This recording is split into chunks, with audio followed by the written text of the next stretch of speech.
everyone, this is Cameron with the Burnside team at Keller Williams Real Estate. On today's video, we wanted to address something called seasonality. So as we're getting into the springtime, a lot of times buyers will start going out looking for houses and they'll say, not quite seeing what I want to see. Should I wait a little bit longer to see if more inventory is going to come on the market? When does that start to happen? So I want to address this year what we might see as a little bit of a difference as what we have in years past and how that seasonality can be affected. So as many things are affected by interest rates, so is the seasonality.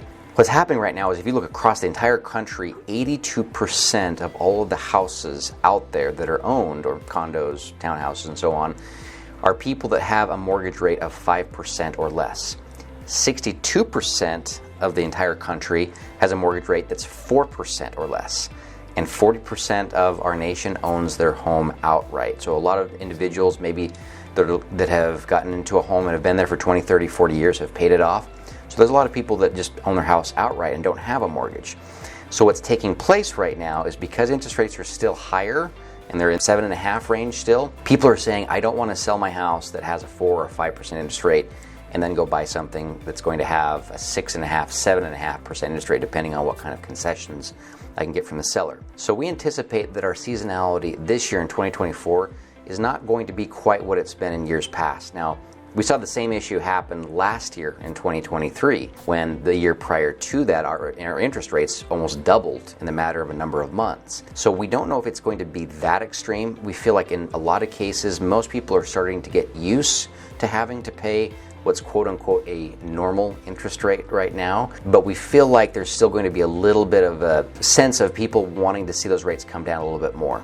Now, nobody knows. We've heard people say that they're going to cut rate multiple times. The latest trend that we're seeing is saying that the Fed will probably cut the rates maybe once this year. We just don't know until we actually get to that point. But we anticipate that the seasonality of this year, the houses coming on the market for the spring market, will probably be a little bit less than what it has been in years past, but probably a little bit more than what it was last year. So we really encourage our clients to say, look, you should always be looking if you're interested in buying a new place. Always be looking, but if you are very motivated to get into a place and saying, we've outgrown this, we've downsized, something's happened with the job, we wouldn't say just go ahead and put the search on hold, because there's a chance that that perfect house that you're hoping comes on the market doesn't come on. Another interesting thing I'll just throw in there as kind of a bonus is that people have still been frustrated by interest rates being where they are. But if you look at a historical picture of what interest rates have done over the course of the recorded history of interest rates, the average interest rate is about 6%, roughly around that number. We believe that we'll start to see it get closer to that range here within the next year, year and a half, who knows. However, there is something we've discussed on a previous video called a mortgage rate buy down, which is where you can have a seller pay concessions and help you buy down the rate. So we're telling people, look, don't be so worried about the interest rate that you're getting right now, because with buying the mortgage rate down, we feel like that's going to really, really help. And if in fact the rates do go down, it will probably put people in a pretty good position. We don't have any way of guaranteeing that. We're just looking at some historical averages. So if you're looking for a house and you're wanting to get something sooner than later, keep looking. Give me a call. We can put you on searches that will automatically update you as the houses become available. But don't put the search off if you're looking to get something thinking we're just going to see a ton of houses over the spring and summertime, because we may not quite see that. Hope you're having a great day, and as always, thanks so much for letting me stay in touch with you, and look forward to connecting with you soon.